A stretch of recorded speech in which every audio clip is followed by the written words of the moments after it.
पढ़ाई अगर बर्बाद की जाए तो मूर्ख बनाना आसान हो जाएगा। ग्लोबली अमेरिका में यहां वाले का एक दोस्त वहां पर राष्ट्रपति बना हुआ है, गए थे पिछली बार यहां वाले प्रचार करने। अब की बार ट्रंप सरकार, याद आ रहा है?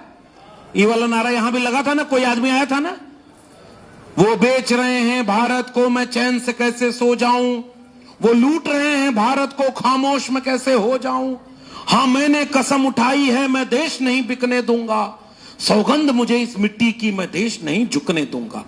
अब यहां के जितने लोग थे, अरे भाई 56 इंच वाला पहली बार आया है, सब धक्का-धक वोट दे गए। उसके बाद पहले बैंक बेच दिया, रेल बेच दिया, एरोप्लेन बेच दिया, कहा था हवाई चप्पल वाले को हवाई जहाज में उड़ाएंगे, हवाई जहाज भी बेच दिया, और नीचे देखा तो हवाई चप्पल भी गायब।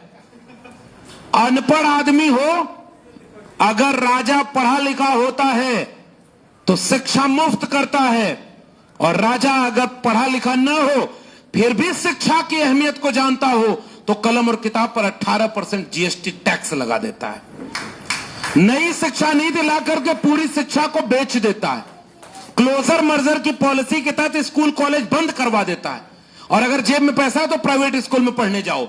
अब अनपढ़ों की एक भीड़ तैयार हो गई, अनपढ़ लोग भरे पड़े हैं पूरे देश में। चौराहे पर जाइए, अनपढ़ आदमी घुमा रहा है। क्या हुआ भाई, चीन के बारे में कुछ जानते हो? कहा कि नहीं, पाकिस्तान में तो हाहाकार मच गया है। उसको जो फेक न्यूज आ रही है, उसके बाद उसको सच्चा हक नहीं पता कि उसके गांव में भी हाहाकार मच गया, उसके घर में किसी को रोजगार नहीं मिल रहा, उसके भाई बहन को और शिक्षा नहीं मिल रही। पॉकेट मार जब आता है तो पहले उधर दिखाता है, हो देखा कौवा उड़ जाता है, अब पीछे से पॉकेट मार लेता है। आपको दिखाया जा रहा है कि देखो दुनिया में डंका बज रहा है। और उसने भी, अमेरिका वाले ने हार्वर्ड यूनिवर्सिटी का पैसा काट दिया कि यूनिवर्सिटी में पढ़े लिखे लोग तो बहुत ज्यादा कोई फायदा नहीं होता देश को, इसलिए पूरे देश को मूर्ख बनाओ। अब आइए, ये समस्या हो गई। बिहार को मूर्ख बनाने का काम हो रहा है कि नहीं हो रहा है? आप बिहार के लोगों जोर से बोलो। आप सोचते हो कि सारा खराब खराब बात हम ही बोल दें ताकि कुछ नुकसान हो तो हमारा हो, वीडियो इन्हीं का वायरल होगा। आप बताइए बिहार में शिक्षा की स्थिति क्या है? बहुत अच्छी है क्या? गरीबों के बच्चों को अच्छी शिक्षा मिल रही है क्या? शिक्षा खत्म तो नौकरी मिलेगी क्या? जब बेरोजगारों की और अनपढ़ों की भीड़ तैयार हो जाएगी तो इतिहास कैसे पढ़ेगी कि त्रिवेणी संघ क्या किया था, अर्जक संघ क्या किया था। और अभी मुझे मिला कि कोई डॉक्टर साहब हैं, वो देखिए बाबा साहब की जीवनी बांटते हैं। इसको पढ़ेगा कौन?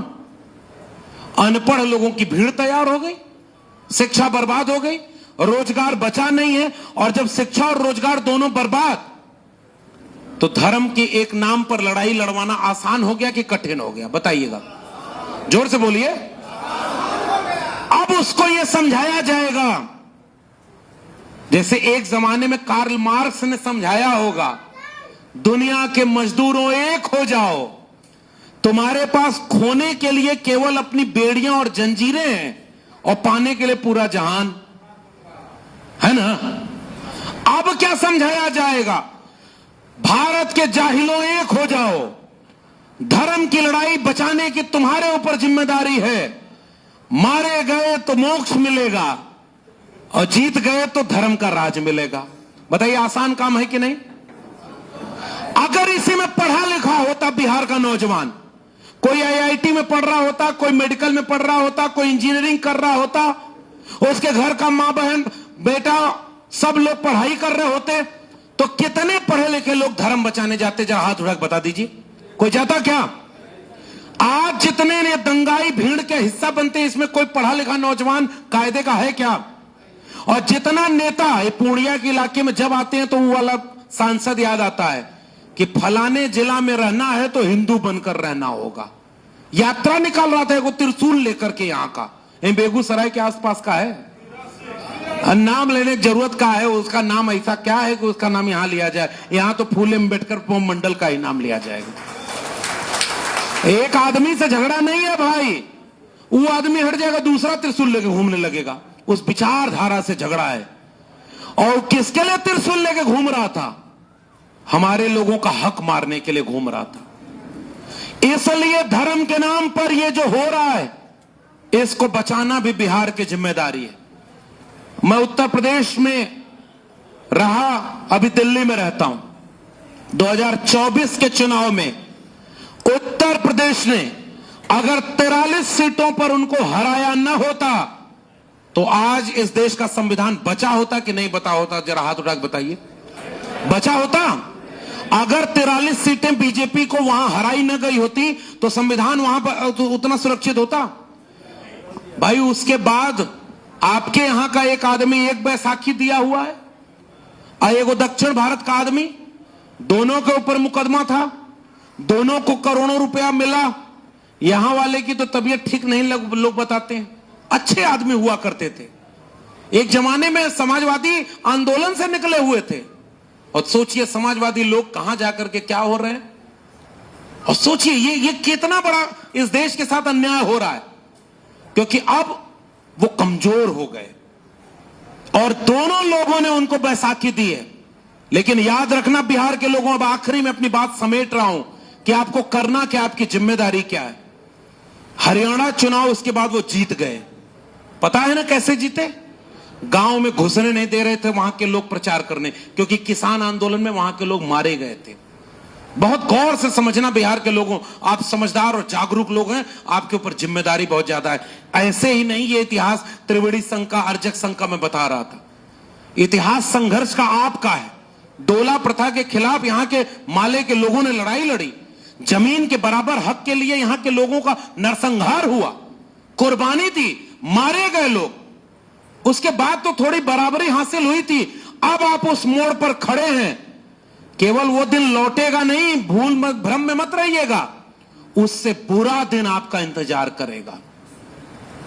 क्यों? क्योंकि बिहार के चुनाव के पहले हरियाणा में जहां लोग घुसने नहीं दे रहा था, जहां उस पार्टी के नेता कह रहे थे कि नहीं जीत पाएंगे, आज उन्हीं की सरकार है। गौर से समझना खतरा क्या है। भैया, हरियाणा में उनकी सरकार है कि नहीं है? और वहां कोई माहौल उनका जीत का नहीं था। फिर वो गए महाराष्ट्र, महाराष्ट्र में नोटबंदी का सारा पैसा सदुपयोग किया गया। जितना अपना पूरा देश भर में कार्यालय बनाने से जितना पैसा बच गया था, सब महाराष्ट्र में इस्तेमाल हुआ। दो पॉलिटिकल पार्टी को खरीद लिया गया। उसके बाद चुनाव हुआ और मैं महाराष्ट्र जाता हूं, बिहार के लोगों बहुत गौर से सुनना, वहां के आदमियों ने बताया 6 महीने पहले से गांव गांव में मुफ्त में वो चीजें बांटी जा रही थी और लोगों से पूछा जा रहा था तुमको क्या चाहिए, लो हम ट्रक भर के ले आए, तुमको दे रहे हैं। लालच, ताकि अपना वोट बेच दो। दूसरा, वोट काट लिए गए वोटर लिस्ट से और पुराने फर्जी वोटर उसमें डलवा दिए गए। चुनाव आयोग के सामने आजाद भारत में पहली बार पूरा महाराष्ट्र का विपक्षी दल खड़ा होकर के बोलता है कि जितने वहां जनसंख्या नहीं है उससे ज्यादा वहां पर वोटर हो गए। कुछ हुआ इस देश में? लोकतंत्र बचा है क्या? चुनाव आयोग बचा होता तो संभव है क्या? मान लीजिए गांव में 100 लोग हैं, उसमें बच्चे भी होंगे, 18 साल से कम उम्र के लोग हैं, तो जितने 18 साल से कम उम्र है वो सब भी वोटर हैं और कुछ लोग मर गए वो वोटर हैं। पहले के जमाने में एगो चुटकुला वाला सीन आता है, यूट्यूब पर बड़ा वायरल होता है। एक आदमी आया जिस दिन वोटिंग हो रही थी और वोट डालने गया, और जब वो स्याही लग रही थी तो कर्मचारी से पूछा कि जरा इसमें देखिएगा सुनीता देवी आई थी क्या वोट डालने? तो वो देख करके बोला हाँ आई तो थी, वोट डाल के चली गई। वो आदमी लगा जोर जोर से रोने। वो कर्मचारी पूछा क्या हुआ, क्यों रो रहे हैं? कही कि उसको मरे 15 साल हो गया, हर बार आती है चुपचाप वोट डाल के चली जाती है, मिल भी नहीं पाता हूं मैं। इससे क्या समझ में आता है? इस कहानी से हमें क्या शिक्षा मिलती है? कैसे वोटिंग हो रही? अरे ये बिहार के लोग हैं, ये तो वो सामंती जगह देखे हुए हैं कि गांव की सड़क पर 2 आदमी लाठी लेकर बैठ जाता था और कोई गरीब कमजोर दलित पिछड़ा वोट नहीं डालने पाता था। सत्यदेव जी बैठे हुए हैं और ये संघर्ष करने वाले नेता हैं। पूछिएगा जरा अपने पुराने गांव में, और हमारे यूपी में भी ये होता था। ये लोकतंत्र तो यहां के समाजवादी अंबेडकरवादी लोगों ने लड़ करके लिया, तब जाके आपको वोट का बराबर का अधिकार वो मिला जो बाबा साहब दे करके गए थे। 1990 के पहले सब लोग बराबरी से वोट नहीं डाल पाते थे। इस किताब में एक चैप्टर पढ़ूंगा मैं, इतनी दूर से इतनी मेहनत से आप आए हैं तो कुछ चीजें तो सुन करके जाइए और जरा इस चैप्टर को सुनिएगा। कर्पूरी ठाकुर को याद कर रहा हूं। कर्पूरी ठाकुर को याद करना क्यों जरूरी है इसको समझिएगा। एक छोटा सा काम कर्पूरी ठाकुर ने आरक्षण लागू किया था। एक नाई का बेटा, पिछड़ी जाति का बेटा बर्दाश्त तो नहीं हुआ और गाली दी गई। आरक्षण कहां से आई? कर्पूरिया की मां, और उसके आगे मैं बोल भी नहीं सकता। एमए बीए पास करेंगे, कर्पूरिया को बांस करेंगे। यह अच्छा नहीं लगता कि अपने पुरखे को जो गाली दी गई उसको मैं दोहराऊं, लेकिन इसलिए कहना चाहता हूं कि नई पीढ़ी को पता ही नहीं, गाली खा के भी जो आपके लिए हक और अधिकार दे गया, उसके सपनों का भारत बनाने की बजाय आप हिंदू राष्ट्र बनाने के लिए उनका साथ दे रहे हो। कर्पूरी ठाकुर ने आरक्षण लागू किया और उसके बाद क्या लिखा है इस किताब में? कर्पूरी मंत्रिमंडल का दूसरा महत्वपूर्ण कदम था प्रदेश में पंचायत चुनाव संपन्न कराना। पंचायत में आरक्षण नहीं था, इसलिए गांव में जिसकी आबादी 5% भी नहीं वही मुखिया होता था। आज मुखिया बदल गए कि नहीं? और क्या लिखा इस किताब में? 1977-78 का भारत है, बिहार है। व्यापक हिंसा खून खराबे के बीच चुनाव हुआ, लेकिन इस चुनाव का फर्क यह पड़ा क्योंकि आरक्षण लागू हो गया था, पिछड़ी जातियों ने ग्रामीण सत्ता पर उच्च जातियों के परंपरागत वर्चस्व को तोड़ दिया था। 1980 में उस वर्चस्व को तोड़ने में मदद की कर्पूरी ठाकुर ने। उस वर्चस्व को तोड़ने में मदद की किसी जगदेव प्रसाद कुशवाहा ने। उस वर्चस्व को तोड़ने के लिए कोई मंडल बनकर के आया था। उस वर्चस्व को तोड़ने के लिए 1990 का मंडल आंदोलन आया, जब कोई सांप्रदायिकता का रथ रोक रहा था और जिसकी तारीफ सदन में मौजूदा मुख्यमंत्री नीतीश कुमार जी कर रहे थे। आप वो वीडियो देखिए कि नहीं, बिहार के लोगों देखिएगा।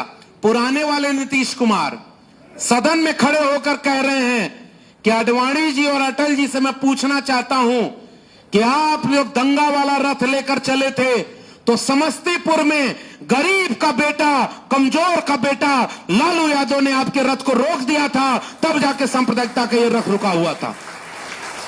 और नीतीश कुमार जी पूछ रहे थे कि उसके बाद जब आप अपनी यात्रा शुरू किए तो बनारस से आप यात्रा शुरू किए, तो ये जो मिसिंग लिंक है समस्तीपुर से बनारस का, वो कब पूरा होगा? अटल जी और आडवाणी जी बताएं। इसके पीछे का भाव क्या था पता है? इस उत्तर भारत में यूपी और बिहार में, यूपी में कोई चौधरी चरण सिंह की विरासत का, मंडल आंदोलन की विरासत का कोई मुलायम सिंह यादव खड़ा था, तो बिहार में उस जमाने का समाजवादी नेताओं की श्रृंखला खड़ी थी जो कर्पूरी ठाकुर और जगदेव बाबू की विरासत को जैसे भी सही आगे बढ़ा रही थी। तो कोई नीतीश कुमार, कोई रामविलास पासवान, गूंजे धरती आसमान रामविलास पासवान, वो सदन में खड़े होकर कह रहे हैं हिंदू धर्म तो, जो तुम हिंदू नाम लेते हो तो फर्जी है। अभी भी कोई कह रहा था, और मैं रेफरेंस लेके कह रहा हूं, अब उन्हीं का बेटा हनुमान बन गया किसी और का। अब कल्पना करिए बिहार के सामने संकट कितना बड़ा है। हनुमान कौन बना है? आपके हमारे बीच का आदमी बना है, हमारे परिवार का आदमी। वो हनुमान बन गया, चुनाव आएगा, हनुमान के नाम पर हनुमान की जाति का वोट किधर जाएगा? सोच के बताइए। रामविलास पासवान, शुरू में जो रामविलास पासवान ने जो काम किया था, अब सामाजिक न्याय के लोग उसे आगे कैसे बढ़ा रहे? अब इसके मतलब नीतीश जी जब कमजोर हुए तो उनका अति पिछड़ा वोट कहां जाएगा? क्या वो वक्फ बिल पर आधी रात को कानून पास करके सुप्रीम कोर्ट ने पूछा हिंदू मंदिरों में कितने मुसलमानों को तुमने ट्रस्टी बनाया है, अगर तुम ये नहीं करते हो तो तुम दूसरे धर्म में क्यों घुसपैठ करना चाहते हो? ये तो सुप्रीम कोर्ट ने पूछ दिया। इसका मतलब बिहार के लोगों, आखिरी में संकट कितना गहरा है। संकट इतना गहरा है, 100-150 साल में जो लड़कर हासिल हुआ था, 2025 में वो आपके सामने रेत की तरह है मुट्ठी में। अगर मुट्ठी बंद कर लिया तो रेत बच जाएगी, और अगर मुट्ठी खुली है तो आपका सारा संघर्ष खत्म होने वाला है। और मैं इतना बिहार में इसलिए घूम रहा हूं क्योंकि मेरा स्वार्थ यूपी बचाने का ज्यादा है। बिहार अगर 25 में बचेगा तो 27 में यूपी बच जाएगा। सीधी और सपाट बात कहना चाह रहा हूं। और अगर बिहार और यूपी दंगाइयों की नफरत से बच गया, संविधान को बचा ले गया, अंबेडकर और मंडल के रथ को आगे बढ़ा ले गया, तो उसके कुछ ही दिनों के बाद इस देश से दंगाइयों और नफरतियों को हमेशा के लिए अलविदा कहने की उम्मीद बन जाएगी। इसलिए बिहार के लोगों में आपके सामने खड़ा हूं।